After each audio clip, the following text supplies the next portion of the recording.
Good afternoon, student. Today I will start microeconomics of class 11th. Before that, we must know what is microeconomics and macroeconomics. After that, I will start a new chapter of microeconomics, that is consumer equilibrium. Before that, we must know what is the meaning of microeconomics and macroeconomics. Okay. Actually, economics is divided into two main categories. The first one is microeconomics and the second one is macroeconomics. The word micro was derived from Greek word micros, M-I-K-R-O-S, micros, which means single or individual. Therefore, in microeconomics, we study about single variable because micro means single. So, we study single variable in microeconomics.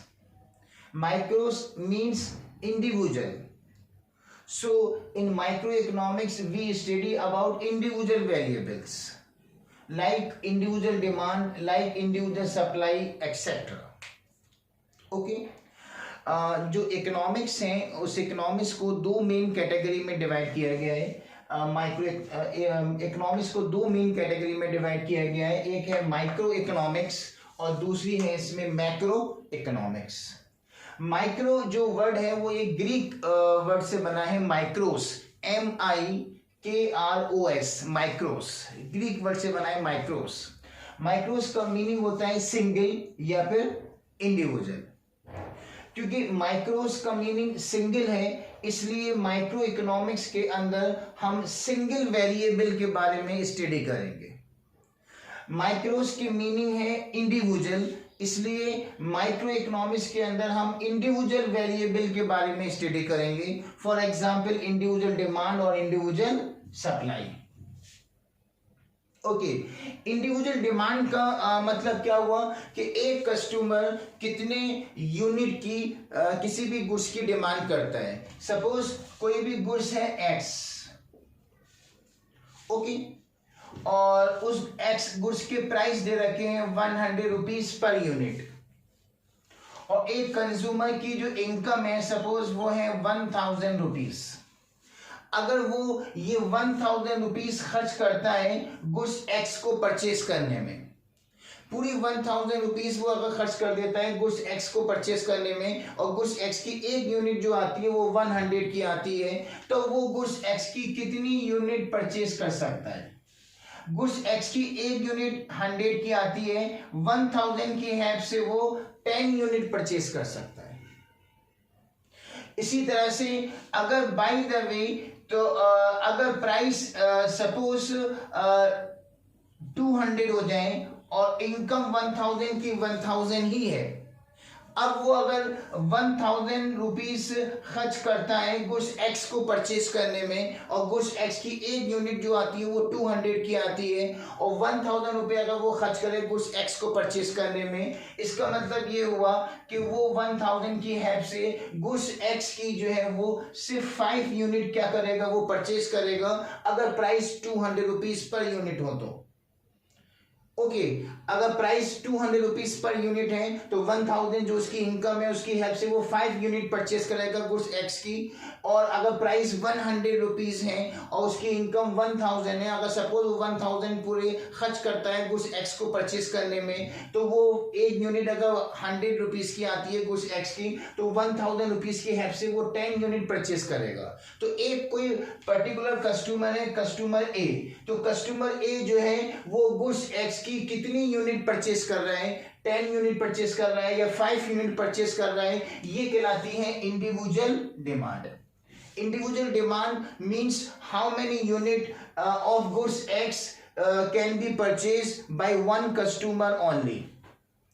कोई एक consumer goods x की कितनी unit purchase कर रहा है, वो कहलाएगी individual demand. कोई एक फर्म जो है वो गुड्स एक्स की कितनी यूनिट मार्केट में सप्लाई कर रही है, वो कहलाएगी individual supply.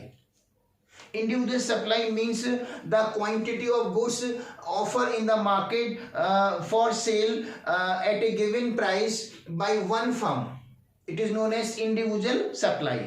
Individual demand means individual demands means the quantity demand of any goods by one customer in a market at a given price. It is known as individual demand. Individual demand का मतलब होता है कोई एक customer किसी भी goods की कितनी यूनिट की डिमांड करता है, उसे कहते हैं इंडिविजुअल डिमांड। तो एक कस्टमर कितनी यूनिट की डिमांड करता है किसी भी गुड्स एक्स की या गुड्स वाई की, वो इंडिविजुअल डिमांड है। कोई एक कंपनी जो है वो किसी भी गुड्स की कितनी यूनिट मार्केट में सप्लाई करती है सेल करने के लिए, वो इंडिविजुअल सप्लाई है। तो माइक्रो इकोनॉमिक्स के अंदर हम इंडिविजुअल डिमांड और इंडिविजुअल सप्लाई के बारे में स्टडी करेंगे, क्योंकि माइक्रो का मतलब होता है इंडिविजुअल। ओके, इसमें हम सिंगल वेरिएबल के बारे में पढ़ते हैं, क्योंकि माइक्रो का मतलब होता है सिंगल। ओके, तो इस तरह से हम इसको डिफाइन कर सकते हैं कि micro, the word micro was derived from Greek word micros which means single और individual. Okay, in microeconomics we study about single variable. In microeconomics we study about individual variables, because micros means single. So microeconomics is that branch of economics in which we study about single variable, or in which we study about individual variables like individual demand, individual supply, etc. Okay, so in short, what is microeconomics? The word micro was derived from Greek word mikros, M-I-K-R-O-S, mikros, which means single. So microeconomics is that branch of economics in which we study about single variable, in which we study about individual variables like individual demand, like individual supply, etc. Okay, in microeconomics we study about the income of one person only. In microeconomics we study the profit and loss of one factory, the output or production of one factory only. Okay, if we study about only one student in a class, it is come under the category of microeconomics. अगर एक class के अंदर हम सिर्फ एक student के बारे में स्टडी कर रहे हैं कि कोई पर्टिकुलर स्टूडेंट है, सपोज मोहन, वो बहुत पंचुअल है, वो बहुत हार्ड वर्किंग है, वो बहुत डिसिप्लिन में रहता है, तो किसी एक स्टूडेंट के बारे में अगर हम स्टडी कर रहे हैं, सिर्फ एक स्टूडेंट के बारे में स्टडी कर रहे हैं कि उसका एक स्टूडेंट का बिहेवियर क्या है, वो कितना डिसिप्लिन में है, कितना हार्ड वर्किंग है, उसकी कितनी अटेंडेंस है, उसके कितने अच्छे मार्क्स आते हैं, तो किसी एक स्टूडेंट के बारे में अगर सिर्फ हम पढ़ रहे हैं तो वो कहलाएगी आपकी माइक्रो इकोनॉमिक्स। क्लियर? तो इन शॉर्ट माइक्रो जो वर्ड है वो एक ग्रीक वर्ड माइक्रोस से बना है, जिसके मीनिंग होते हैं सिंगल या इंडिविजुअल। इस तरह से माइक्रो इकोनॉमिक्स की वो ब्रांच है जिसमें हम सिंगल वेरिएबल के बारे में स्टडी करते हैं, सिंगल इंडिविजुअल वेरिएबल के बारे में स्टडी करते हैं, जैसे individual demand, individual supply, etcetera. Okay, अब एक और इसमें कंसेप्ट है मैक्रो इकोनॉमिक्स।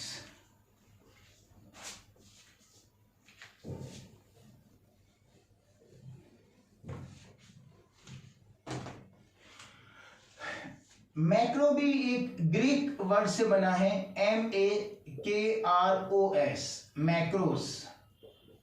इसका मतलब होता है एग्रीगेट या फिर as a whole. The word macro was derived from Greek word makros, M-A-K-R-O-S, macros, which means aggregate, which means as a whole. So in macroeconomics we study about aggregate variables. We study about aggregate variables like aggregate demand, aggregate supply, like national income of the country, etc. Okay. Macro जो word है वो भी एक Greek word से बना है, macros, MAKROS, macros से बना है। और इस मैक्रोस के जो मीनिंग है वो है एग्रीगेट या एज ए होल। तो जब मैक्रो के मीनिंग एग्रीगेट है तो इसमें हम एग्रीगेट वेरिएबल्स के बारे में पढ़ेंगे, जैसे एग्रीगेट डिमांड, एग्रीगेट सप्लाई, या national income of the whole country, पूरी कंट्री की नेशनल इनकम के बारे में पढ़ेंगे, पूरी कंट्री की इनकम के बारे में पढ़ेंगे। ठीक है। तो the word macro was derived from the Greek word macros which means aggregate or as a whole. Therefore, macroeconomics is that branch of economics in which we study about aggregate variables. For example, aggregate demand, aggregate supply, national income, etc. Okay. It is a short introduction of microeconomics and macroeconomics. ये सिर्फ मैंने एक introduction दिया है, बहुत brief में, बहुत short में एक इंट्रोडक्शन दिया है कि माइक्रो इकोनॉमिक्स किसे कहते हैं और मैक्रो इकोनॉमिक्स किसे कहते हैं। ठीक है। ये आपका माइक्रो इकोनॉमिक्स का चैप्टर स्टार्ट करने से पहले बस थोड़ा सा आपको बताया है कि माइक्रो इकोनॉमिक्स क्या होती है और मैक्रो इकोनॉमिक्स क्या होती है। ठीक है, ताकि आपको पता हो कि माइक्रो इकोनॉमिक्स क्या होती है। उसके बाद फिर हम माइक्रो इकोनॉमिक्स के चैप्टर्स स्टार्ट करेंगे वन बाय वन। ठीक है। तो देखा जाए तो दोनों माइक्रो इकोनॉमिक्स और मैक्रो इकोनॉमिक्स दोनों में देखा जाए एक दूसरे की जस्ट अपोजिट है। ठीक है। इसमें माइक्रोस के मीनिंग क्या होते हैं? सिंगल, एक। मैक्रोस की मीनिंग क्या होते हैं? एग्रीगेट या as a whole. Microeconomics में हम सिंगल वेरिएबल के बारे में स्टडी करेंगे। ठीक है, like individual demand, individual supply के बारे में।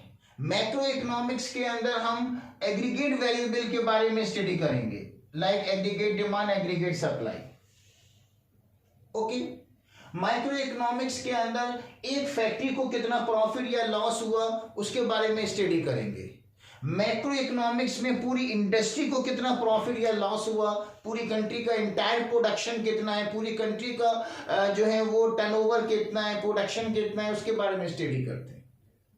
ओके। अगर हम किसी एक स्टूडेंट के बारे में स्टडी कर रहे हैं कि कोई क्लास के अंदर सिर्फ एक स्टूडेंट कितना पंक्चुअल है या हार्ड वर्किंग है, कितना डिसिप्लिन में रहता है, तो वो माइक्रो इकोनॉमिक्स का कंसर्न हो जाएगा। अगर हम ऐसे होल पूरी क्लास के बारे में स्टडी करें कि पूरी क्लास के अंदर जो 65 स्टूडेंट हैं, पूरी क्लास जो है वो सपोज ये 11 जो एच है वो 11 एच के अंदर अगर 65 स्टूडेंट हैं, सारे स्टूडेंट के बारे में ऐसे होल हम बात करें कि सारे स्टूडेंट बहुत पंक्चुअल है, हार्ड वर्किंग है, डिसिप्लिन में है रहते हैं, तो इसका मतलब ये ऐसे होल पूरी क्लास के बारे में बात कर रहे हैं, 65 स्टूडेंट के बारे में एक साथ बात कर रहे हैं, तो वो मैक्रो का कंसेप्ट हो जाएगा। और सिर्फ एक सिंगल स्टूडेंट के बारे में, एक अकेले एक इंडिविजुअल एक सिंगल स्टूडेंट के बारे में अगर स्टडी कर रहे हैं तो वो माइक्रो के अंदर कंसेप्ट हो जाएगा। ठीक है। तो ये मैंने एक शॉर्ट इंट्रोडक्शन दिया है कि माइक्रो इकोनॉमिक्स क्या होता है और मैक्रो इकोनॉमिक्स क्या होता है, बहुत ब्रीफ में बताया है। इसको बाद में हम डिटेल में बताएंगे, माइक्रो इकोनॉमिक्स को और मैक्रो इकोनॉमिक्स को बहुत डिटेल में पढ़ाएंगे और प्लस उसका डिफरेंस भी बताएंगे और किस तरह से इंटरडिपेंडेंस है दोनों एक दूसरे पर, वो भी बताएंगे। ठीक है। और माइक्रो इकोनॉमिक्स में प्राइस कैसे फिक्स होते हैं, मैक्रो इकोनॉमिक्स की जो प्रॉब्लम है वो अनएम्प्लॉयमेंट, पॉवर्टी, वो कैसे सॉल्व की जाती हैं, कीन्स की क्या अप्रोचेस हैं उसके अंदर, तो वो बहुत डिटेल में फिर आप हम बताएंगे। फिलहाल मैंने आपको सिर्फ एक शॉर्ट इंट्रोडक्शन दिया है कि माइक्रो इकोनॉमिक्स किसे कहते हैं और मैक्रो इकोनॉमिक्स किसे कहते हैं। ठीक है, शॉर्ट इंट्रोडक्शन है ये। अब मुझे एक 11वीं क्लास में आपको माइक्रो इकोनॉमिक्स पढ़नी है और 11वीं क्लास में जो पढ़नी है आपको वो माइक्रो इकोनॉमिक्स पढ़नी है और 12th क्लास के अंदर जो पढ़नी है वो आपको मैक्रो इकोनॉमिक्स पढ़नी है। ठीक है। तो 11वीं क्लास में माइक्रो इकोनॉमिक्स पढ़नी है। माइक्रो इकोनॉमिक्स में बहुत सारे चैप्टर हैं, जैसे कि फर्स्ट इंट्रोडक्शन चैप्टर है, कंज्यूमर इक्विलिब्रियम, डिमांड है, डिमांड शिफ्ट इन डिमांड, फिर इलास्टिसिटी ऑफ डिमांड एक चैप्टर है। उसके बाद फिर आपका कॉस्ट एंड रेवेन्यू एक चैप्टर है, प्रोडक्शन है इसमें एक चैप्टर, वो प्रोड्यूसर इक्विलिब्रियम है नेक्स्ट चैप्टर, है ना, और फॉर्म्स ऑफ मार्केट है, प्राइस एंड आउटपुट डिटर्मिनेशंस हैं। ये सारे चैप्टर्स आपको माइक्रो इकोनॉमिक्स के अंदर पढ़ने हैं, ठीक है। अब माइक्रो इकोनॉमिक्स के अंदर एक चैप्टर मैं स्टार्ट कर रहा हूँ, ठीक है। माइक्रो इकोनॉमिक्स के अंदर जो चैप्टर हम स्टार्ट कर रहे हैं वो है consumers equilibrium. Okay, consumer equilibrium micro economics के अंदर आता है, ठीक है। तो इसलिए मैंने शॉर्ट में बताया है कि माइक्रो इकोनॉमिक्स किसे कहते हैं। तो अब मैं एक चैप्टर है कंज्यूमर इक्विलिब्रियम, वो चैप्टर मैं आपका स्टार्ट कर रहा हूँ, ये माइक्रो इकोनॉमिक्स के अंदर है। अब सबसे पहले हम ये देखेंगे कि कंज्यूमर इक्विलिब्रियम के अंदर कौन कौन से टॉपिक्स पढ़ने हैं। उसके बाद फिर हम वन बाय वन एक एक टॉपिक को फिर हम एक्सप्लेन करेंगे, ठीक है। नोट्स ऑलरेडी मैं आपको PDF फाइल के फॉर्म में सेंड कर दूंगा। कंज्यूमर जो इक्विलिब्रियम है, वो कंज्यूमर इक्विलिब्रियम के अंदर जो टॉपिक्स आपको पढ़ने हैं वो ये है। पहला है meaning of utility, first topic. Second topic approaches of utility. Actually, there are two approaches of utility: ordinal approach and cardinal approach of utility. Next topic is type of utility. There are different types of utility like total utility, marginal utility, average utility. Okay, there are other types of utility also, like place utility. But as far as CBC is concerned, in CBC we will study about total utility or marginal utility. In AMU we will also study about total utility, marginal utility or average utility only. There are other types of utility also, but in our syllabus there are three types of utility, that is total utility, marginal utility and average utility. Okay. Next one is relationship between total utility and marginal utility. अगर ये define करने को आया कि what is utility, तो may be 1 marks में आ सकता है। अप्रोचेस हैं इसकी, अगर वो डिफाइन करने को आती हैं तो भी 1 मार्क्स में आ सकती हैं, या 3 मार्क्स मैक्सिमम। ओके, इसी तरह से टोटल यूटिलिटी या मार्जिनल यूटिलिटी अगर कोई डिफाइन करने को आती है वो भी 1 मार्क्स में आ सकती है, या अगर फिर 3 मार्क्स में आई तो आपको विद ग्राफ एक्सप्लेन करना पड़ेगा।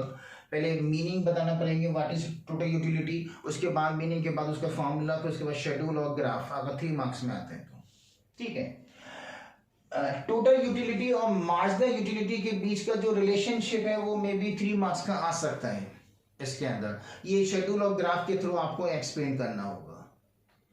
नेक्स्ट टॉपिक है law of diminishing marginal utility, ये भी 3 या 4 मार्क्स में आ सकता है।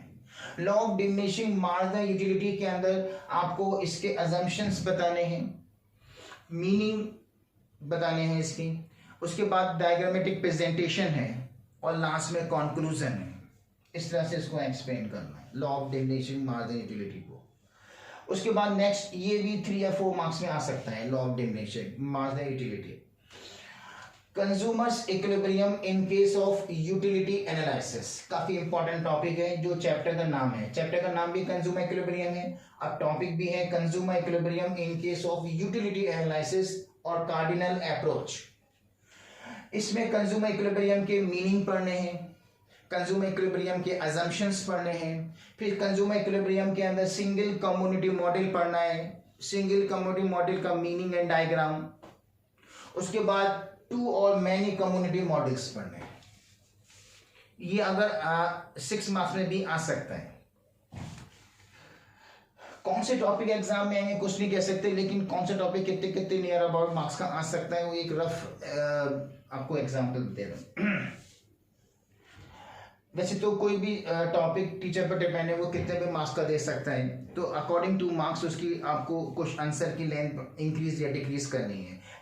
जैसे सपोज मार्जिनल यूटिलिटी को डिफाइन करने को आया तो अगर 1 मार्क्स में आए तो सिर्फ तो MU को यानी मार्जिनल यूटिलिटी को आप डिफाइन कर देंगे 1 मार्क्स में।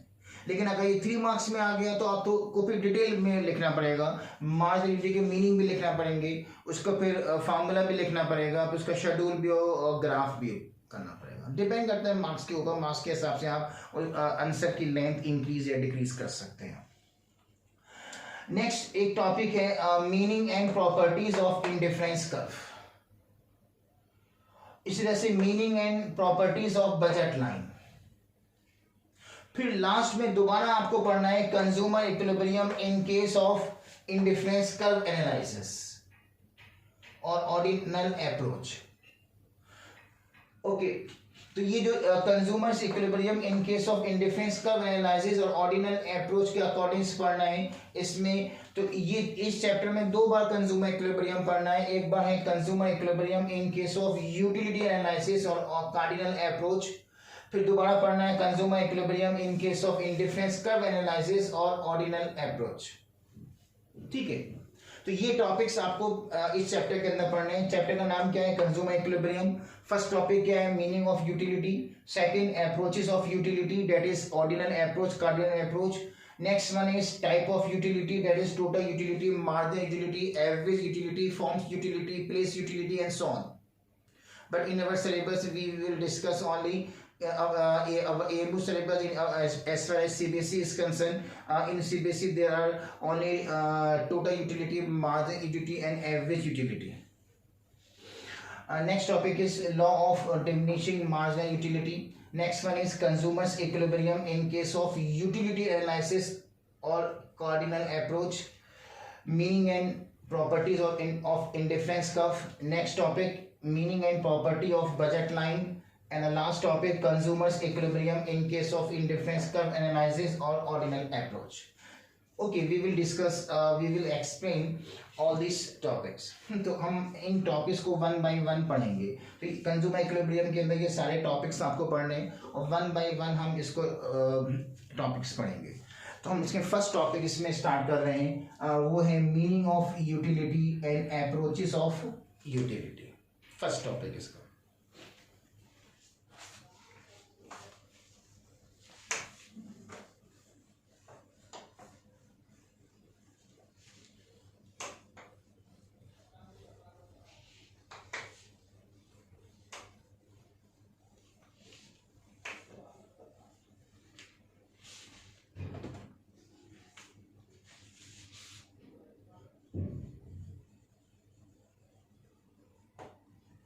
Meaning of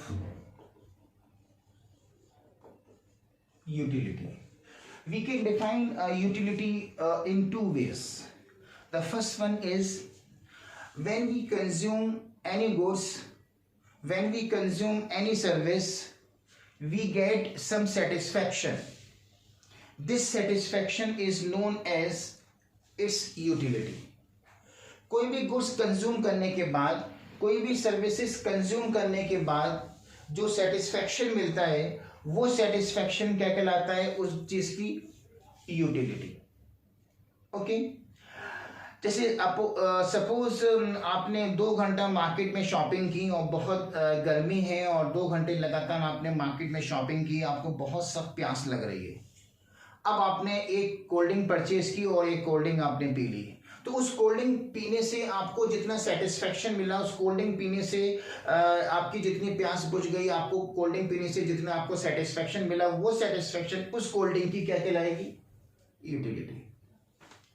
ओके, तो सपोज आपने कोई एक बर्गर कंज्यूम किया, तो कोई बर्गर कंज्यूम करने के बाद आपको जितना सेटिस्फेक्शन मिला, वो सेटिस्फेक्शन उसकी क्या कहलाएगी? यूटिलिटी। तो कोई भी गुड्स कंज्यूम करने के बाद, कोई भी सर्विसेज कंज्यूम करने के बाद जो सेटिस्फेक्शन मिलता है, वो सेटिस्फेक्शन उस गुड्स की क्या कहलाती है? वो यूटिलिटी। ठीक है, सिर्फ गुड्स से ही नहीं, हमें सर्विस से भी सेटिस्फेक्शन मिलता है।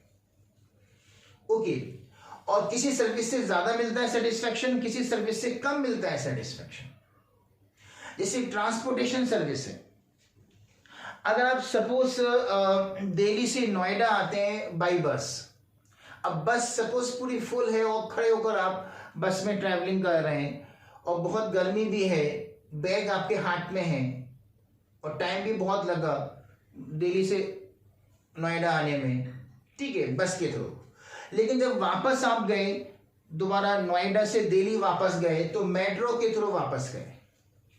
अब मेट्रो में आपको सिर्फ 15 मिनट लगे और 15 मिनट में आप नोएडा से दिल्ली पहुंच गए, और मेट्रो पूरी जो है फुल एसी थी और टिकट भी बहुत कम लगा आपको और आपसे कंफर्टेबल बैठ के गए।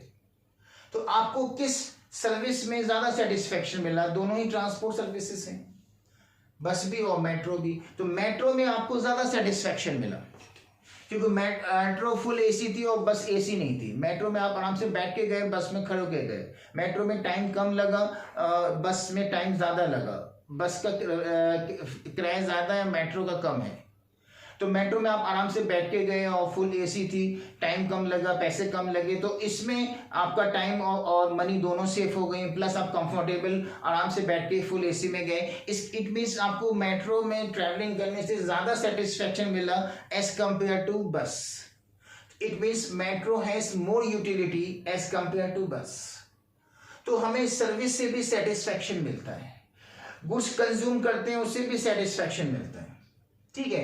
आपको बहुत सख्त प्यास लग रही है ना। सपोज आपके 2 लगातार पीरियड थे सपोज गेम्स के, और आप दोपहर में गेम्स बाहर खेलते रहे 2 पीरियड तक, उसके बाद बहुत सख्त प्यास लग रही है, तो आपने एक ठंडा गिलास पानी पिया, तो या एक जूस पिया अपने, और जूस पीने से या एक गिलास ठंडा पानी पीने से जो आपको आपकी प्यास बुझ गई, जो सेटिस्फेक्शन मिला, वो सेटिस्फेक्शन उस गिलास ऑफ जूस की, उस वाटर की क्या कहलाएगी? यूटिलिटी। तो किसी भी गुड्स को कंज्यूम करने से, किसी भी सर्विस को कंज्यूम करने से जो सेटिस्फेक्शन मिलता है, वो सेटिस्फेक्शन उस गुड्स की, उस सर्विस की क्या कहलाएगी? यूटिलिटी। तो when we consume any goods, when we consume any service, we get some satisfaction. This satisfaction is known as its utility. Okay, ये फर्स्ट डेफिनेशन हुई। सेकंड डेफिनेशन इसी की, wants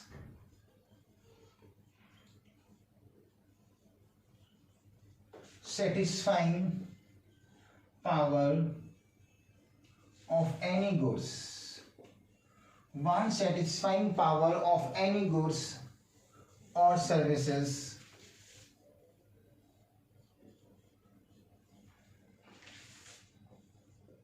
is also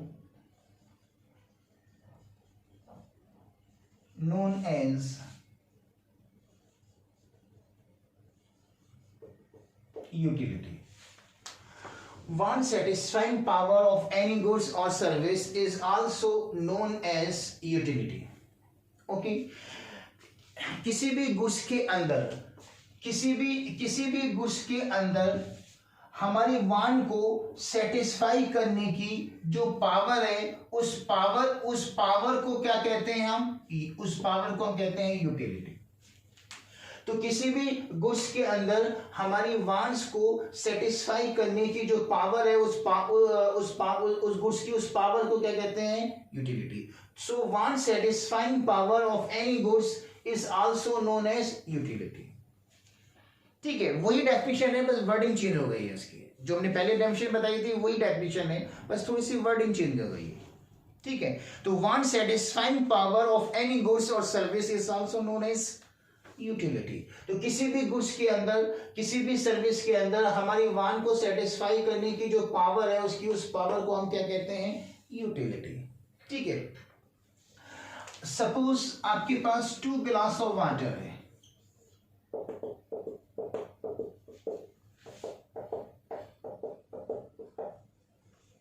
okay.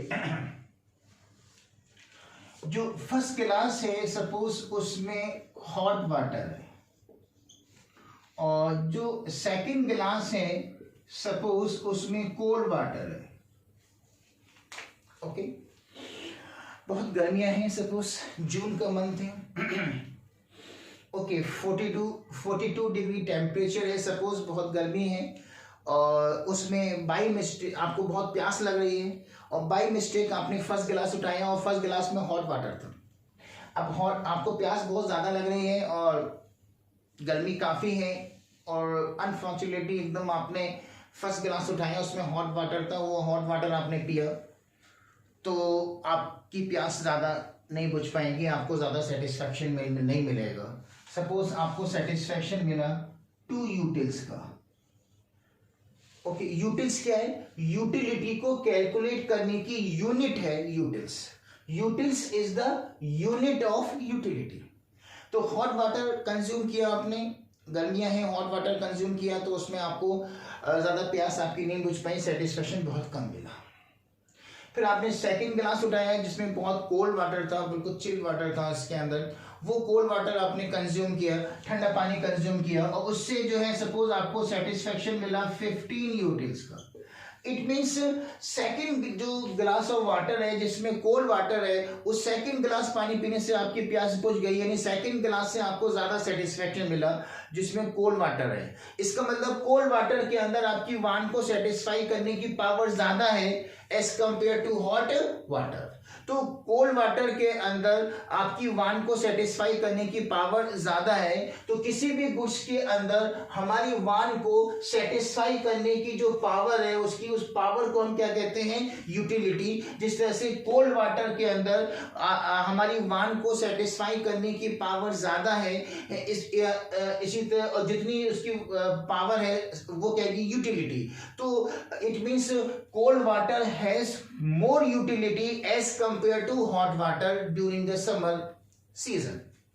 Summer season में, गर्मियों में cold water के अंदर हम वांट सेटिस्फाई करने की पावर ज्यादा है as compare to hot water. So we can say that cold water has more utility as compared to hot water during the summer season. Okay, तो इसका मतलब कोल्ड वाटर के अंदर हमारी वांट को सेटिस्फाई करने की पावर ज्यादा है, तो किसी भी गुड्स के अंदर हमारी वांट को सेटिस्फाई करने की जो पावर है उसकी उस पावर को हम क्या कहते हैं? यूटिलिटी। तो in short, want satisfying power of any goods और service is known as utility. Want satisfying power of any goods और service is known as utility. किसी भी गुड्स के अंदर हमारी वांट्स को सेटिस्फाई करने की जो पावर है उसे क्या कहते हैं? यूटिलिटी। इससे पहले हमने बताया था कि एक और बताई थी डेफिनेशन इसके अंदर कि what is utility? When we consume any goods, when we consume any service, we get some satisfaction, this satisfaction is known as utility. अगर हम कोई भी गुड्स कंज्यूम करते हैं, कोई भी सर्विस कंज्यूम करते हैं, तो गुड्स और सर्विस कंज्यूम करने के बाद हमें जितना सेटिस्फेक्शन मिलता है वो सेटिस्फेक्शन उस गुड्स की, उस सर्विस की क्या कहलाएगी? वो यूटिलिटी। क्लियर? तो ये सिर्फ मीनिंग हुए आपकी मीनिंग ऑफ यूटिलिटी। अब देखते हैं approaches of utility.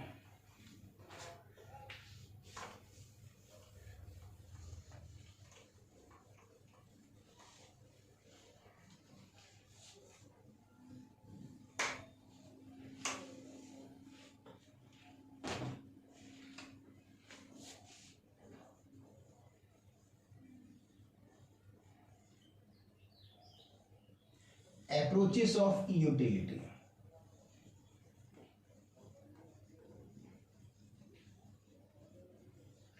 Ordinal approach of utility.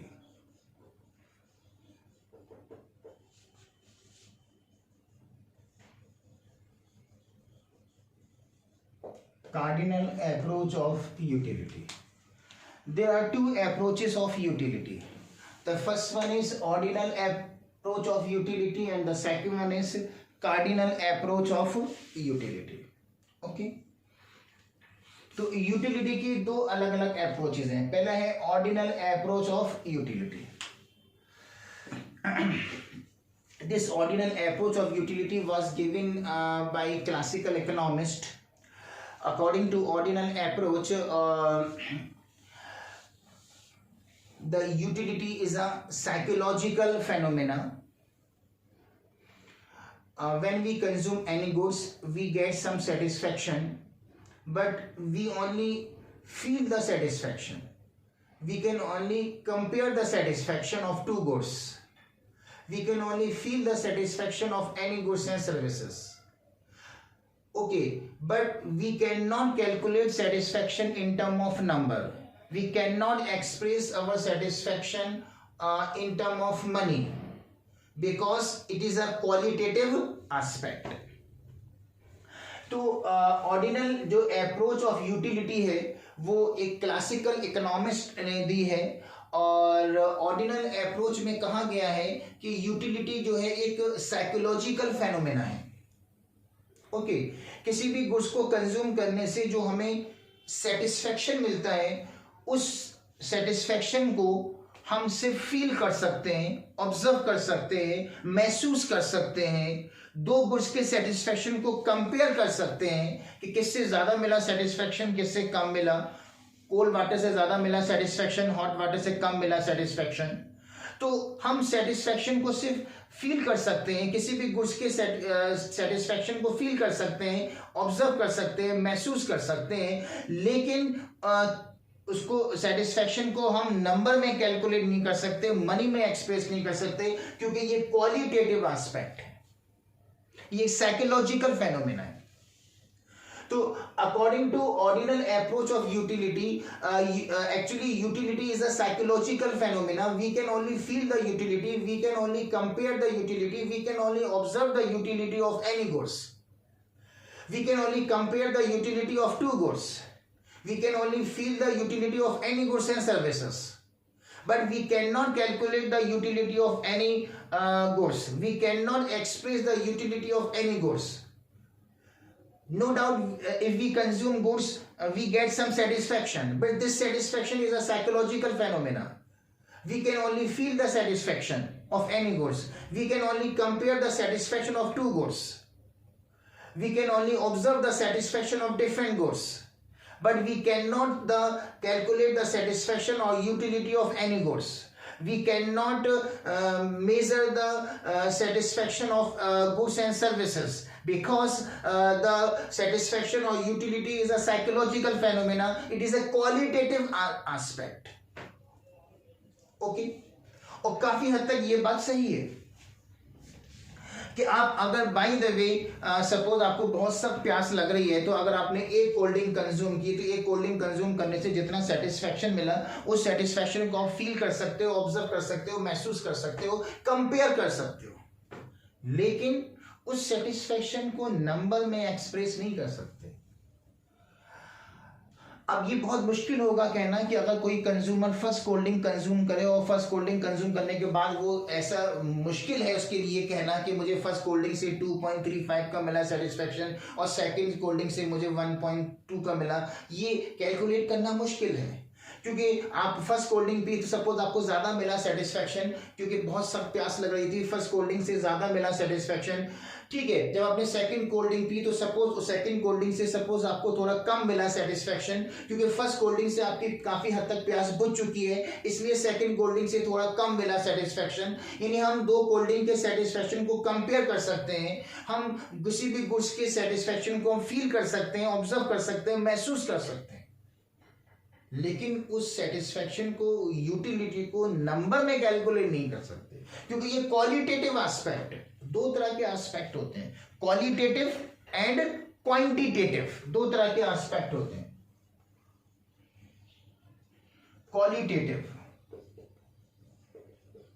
Qualitative aspect और एक होता है क्वांटिटेटिव एस्पेक्ट. क्वालिटेटिव एस्पेक्ट वो एस्पेक्ट होता है जिसको हम सिर्फ फील कर सकते हैं, ऑब्जर्व कर सकते हैं, महसूस कर सकते हैं, जिसको हम नंबर में कैलकुलेट नहीं कर सकते, जिसको हम मनी में एक्सप्रेस नहीं कर सकते.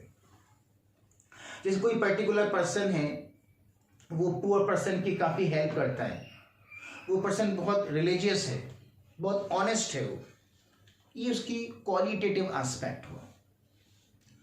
और उसी पर्सन की अगर हाइट 5.4 इंच है, उसी पर्सन का वेट 55 kg है, ये क्वांटिटेटिव एस्पेक्ट हुआ उस पर्सन का, क्योंकि उसकी वेट को हम कैलकुलेट कर सकते हैं, सपोज 55 kg, उसके हाइट को हम कैलकुलेट कर सकते हैं 5.4 इंच, तो ये उसका क्वांटिटेटिव एस्पेक्ट हुआ, जिसको हम कैलकुलेट कर सकते हो नंबर्स में, जिसको हम मनी में एक्सप्रेस कर सकते हो, वो क्वांटिटेटिव एस्पेक्ट होता है। और जिसको हम ऐसी क्वालिटी जिसको हम सिर्फ फील कर सकते हैं, ऐसी क्वालिटी जिसको हम सिर्फ ओनली ऑब्जर्व कर सकते हैं, जिसको हम नंबर में कैलकुलेट नहीं कर सकते, मनी में एक्सप्रेस नहीं कर सकते, उसे कहते हैं क्वालिटेटिव एस्पेक्ट। तो ऑर्डिनल अप्रोच के अकॉर्डिंग जो है वो यूटिलिटी जो है वो कौन सा एस्पेक्ट है, और कौन सा एस्पेक्ट है, क्वालिटेटिव एस्पेक्ट है। क्योंकि यूटिलिटी जो है किसी भी गुड्स को कंज्यूम करने से जो सेटिस्फेक्शन मिलता है, उस सेटिस्फेक्शन को हम यूटिलिटी कहते हैं। उस यूटिलिटी को हम कैलकुलेट नहीं कर सकते, उस सेटिस्फेक्शन को हम कैलकुलेट नहीं कर सकते नंबर में, उस सेटिस्फेक्शन को हम मनी में एक्सप्रेस नहीं कर सकते। इसलिए यूटिलिटी जो है वो क्वालिटेटिव एस्पेक्ट है अकॉर्डिंग टू ऑर्डिनल अप्रोच। तो दोबारा मैं इसको रिपीट कर रहा हूं, what is ordinal approach? Ordinal approach was given by classical economists. According to ordinal approach, utility or satisfaction of any goods is psychological phenomena. We can only feel the utility or satisfaction of any goods. We can only compare the utility or satisfaction of different goods. We can only observe the satisfaction or utility of goods. But we cannot calculate the utility of any goods in terms of number. We cannot measure the satisfaction or utility of any goods and service in terms of money. Okay, so utility is a qualitative aspect. Indifference curve is based on ordinal approach. इस chapter में आप आगे indifference curve पढ़ेंगे। तो indifference curve जो है वो ordinal approach पर बेस करता है। रिलेवेंस प्रेफरेंस थ्योरी भी ऑर्डिनल अप्रोच पर बेस करती है, जो आप हायर क्लासेस में पढ़ेंगे। ठीक है, तो ordinal approach of utility classical economics ने दी है। ऑर्डिनल अप्रोच ऑफ यूटिलिटी के अकॉर्डिंग्स यूटिलिटी एक साइकोलॉजिकल फेनोमेना है। हम किसी भी गुड्स की यूटिलिटी को, सेटिस्फैक्शन को फील कर सकते हैं, ऑब्जर्व कर सकते हैं। दो गुड्स के सेटिस्फैक्शन को, दो गुड्स की यूटिलिटी को सिर्फ हम कंपेयर कर सकते हैं, सिर्फ फील कर सकते हैं, सिर्फ ऑब्जर्व कर सकते हैं, सिर्फ महसूस कर सकते हैं। लेकिन किसी भी गुड्स की सेटिस्फैक्शन को हम नंबर में कैलकुलेट नहीं कर सकते, मनी में एक्सप्रेस नहीं कर सकते, क्योंकि वो क्वालिटेटिव एस्पेक्ट है। ओके, और इंडिफरेंस कर्व जो है वो ऑर्डिनल अप्रोच ऑफ यूटिलिटी पर बेस करता है। आप आगे जाके जब टॉपिक पढ़ेंगे इसी चैप्टर में इंडिफरेंस कर्व, तो उस इंडिफरेंस कर्व के अंदर बहुत सारे अजम्पशंस होंगे। उसमें एक अजम्पशन ये होगा कि we use ordinal approach of utility. तो इंडिफरेंस कर्व जो है वो ऑर्डिनल अप्रोच ऑफ यूटिलिटी पर बेस करता है। ठीक है, नेक्स्ट है कार्डिनल अप्रोच। कार्डिनल अप्रोच जो है वो ऑर्डिनल अप्रोच की जस्ट अपोजिट है। Okay, cardinal approach ordinal approach की जस्ट अपोजिट है। According to cardinal approach we can calculate the utility in term of number, we can express the utility in term of money, because utility is quantitative aspect according to cardinal approach. Cardinal approach के अंदर ये कहा गया है कि utility को हम number में कैलकुलेट कर सकते हैं, मनी में एक्सप्रेस कर सकते हैं, क्योंकि यूटिलिटी जो है वो क्वांटिटेटिव एस्पेक्ट है। ये किसके अंदर कहा गया है? कार्डिनल अप्रोच में कहा गया है। अब हम एक छोटी सी एग्जांपल लेके देखते हैं। सपोज ये है number of glass of water, number of glasses of water. आपको अगर बहुत सख्त प्यास लग रही है और 2-3 घंटे आपने मार्केट में शॉपिंग की है, लगातार 2 पीरियड्स आपके गेम्स के, पीएचई के हुए, बाहर आपने पीएचई के पीरियड में एक्सरसाइज की, गेम्स के पीरियड में आपने अलग अलग आउटडोर गेम्स खेले, तो आपको बहुत सख्त प्यास लग रही है। तो आपने फर्स्ट गिलास आपने पिया, तो फर्स्ट गिलास से आपको सेटिस्फेक्शन मिला, वो हाईएस्ट मिलेगा सेटिस्फेक्शन आपको फर्स्ट गिलास से, क्योंकि प्यास बहुत ज़्यादा लग रही है। सेकंड गिलास से थोड़ा कम मिला सेटिस्फेक्शन, क्योंकि फर्स्ट गिलास से प्यास बुझ चुकी है, इसलिए सेकंड गिलास से थोड़ा कम मिला सेटिस्फेक्शन। फिर फौरन आपने थर्ड ग्लास पानी पिया, क्योंकि प्यास बहुत ज्यादा है, फर्स्ट सेकंड ग्लास से प्यास बुझ नहीं पाई तो थर्ड ग्लास फौरन पानी पिया, लेकिन थर्ड ग्लास से सेटिस्फेक्शन जो है वो सेकंड ग्लास से भी कम मिला आपको, क्योंकि फर्स्ट और सेकंड ग्लास पानी पीने से कुछ प्यास बुझ चुकी थी, तो थर्ड ग्लास ऑफ वाटर से आपको कम मिला सेटिस्फेक्शन आपको तीनों ग्लास ऑफ वाटर से मिला, लेकिन अलग अलग मिला। अब हम इसमें रैंक असाइन करते हैं। रैंक मतलब क्या हुआ कि किस ग्लास ऑफ वाटर से आपको हाईएस्ट मिला सेटिस्फेक्शन। आपको 2 घंटा आप गेम्स के पीरियड करके आए, आपको बहुत सा प्यास लग रही है, तो फर्स्ट ग्लास पानी पिया, तो फर्स्ट ग्लास पानी पीने से आपको बहुत ज्यादा सेटिस्फेक्शन मिला, तो ये हाईएस्ट रैंक हो गई। सपोज 3 दे दिया हमने रैंक इसको। फर्स्ट ग्लास पानी पीने से आपको ज्यादा मिला सेटिस्फेक्शन, फर्स्ट ग्लास पानी पीने के बाद थोड़ी प्यास बुझ गई, तो सेकंड ग्लास से थोड़ा कम मिला सेटिस्फेक्शन, क्योंकि फर्स्ट ग्लास से थोड़ी प्यास बुझ चुकी है, इसलिए सेकंड ग्लास से थोड़ा कम मिला सेटिस्फेक्शन, तो इसको हमने सेकंड रैंक दी। थर्ड ग्लास से आपको बहुत ही कम मिला सेटिस्फेक्शन, क्योंकि फर्स्ट और सेकंड ग्लास से काफी हद तक प्यास बुझ गई थी, तो थर्ड ग्लास से आपको कम मिला सेटिस्फेक्शन, तो इसको रैंक हमने क्या दी? 1 दी। इस तरह से डिक्रीजिंग ऑर्डर में हमने रैंक दी है। डिक्रीजिंग ऑर्डर में जिस फर्स्ट ग्लास से सबसे ज्यादा मिला सेटिस्फेक्शन, तो इसको हाईएस्ट रैंक दी 3। सेकंड ग्लास से कम मिला सेटिस्फेक्शन, तो इसको और फिर थोड़ी कम रैंक दी 2। थर्ड ग्लास से सबसे कम मिला सेटिस्फेक्शन, तो सबसे लोएस्ट रैंक दी कितनी दी? 1 दी। तो डिक्रीजिंग ऑर्डर में हमने रैंक असाइन किए। तो हमने सेटिस्फेक्शन को रैंक में जो है शो किया है। और ये रैंक क्या चीज है? नंबर तो है, और क्या है? इसका मतलब हमने सेटिस्फेक्शन को नंबर में एक्सप्रेस कर दिया। अगर हम सेटिस्फेक्शन को नंबर में एक्सप्रेस कर रहे हैं, तो हम उसे कहते हैं कार्डिनल अप्रोच, क्योंकि कार्डिनल अप्रोच में कहा गया है कि सेटिस्फेक्शन को हम नंबर में एक्सप्रेस कर सकते हैं। एक चीज इसी तरह से सेटिस्फेक्शन को हम मनी में भी एक्सप्रेस कर सकते हैं अकॉर्डिंग टू कार्डिनल अप्रोच। अब मनी में कैसे एक्सप्रेस कर सकते हैं, उसकी एक एग्जांपल देते हैं। सपोज आप एक जैकेट परचेज करने गए, और वो जैकेट आपको काफी पसंद है, काफी स्टाइलिश जैकेट है, और डबल साइडेड है, दोनों तरफ से पहन सकते हैं उसको, और बहुत अच्छा फर लगा हुआ है, आपको वो काफी पसंद है। आप उस शॉपकीपर से पूछा आपने कि इस जैकेट के प्राइस कितने हैं। उसने कहा कि जैकेट के जो प्राइस हैं, MRP जो है वो 2500 रुपीज है। अब आपको लगता है कि 2500 रुपीज प्राइस कुछ ज्यादा है, तो कभी कभी बार्गेनिंग होती है अगर प्राइस फिक्स नहीं होती। तो अब आपने एज ए कंज्यूमर आपने शॉपकीपर से कहा कि 2500 तो प्राइस ज्यादा है, तो थोड़ा कम कर दीजिए। सपोज शॉपकीपर आपको जवाब देता है कि सर आप प्राइस बताओ, आप कितने प्राइस देना चाहते हो। इसकी MRP तो 2500 है, अब आप कितना देना चाहते हो आप बता दीजिए। अगर मुझे लगेगा तो मैं दे दूंगा, अदरवाइज नहीं। आपने कहा कि 2000 रुपीज, इससे 1 रुपया ज्यादा नहीं। अब आपने 2000 रुपीज ही क्यों बोले?